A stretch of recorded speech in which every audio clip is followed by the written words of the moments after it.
how to change a face in a video using CapCut. So let's begin. First of all, you need to open the CapCut application. After opening the app, select the templates option here. Then go to the search bar and search for face swap video. Select this option and click on it. Now you'll see that there are many templates available here. You can select a template according to your gender. For example, this one is for women, this one is for men, and this one is also for men. You can choose any template as per your preference.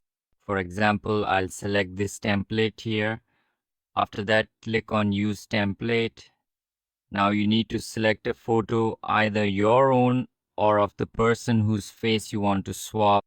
For example, I'll select this photo here. Once you've selected it, click Next. You'll see that the effect is starting to load. Now let me play the video for you.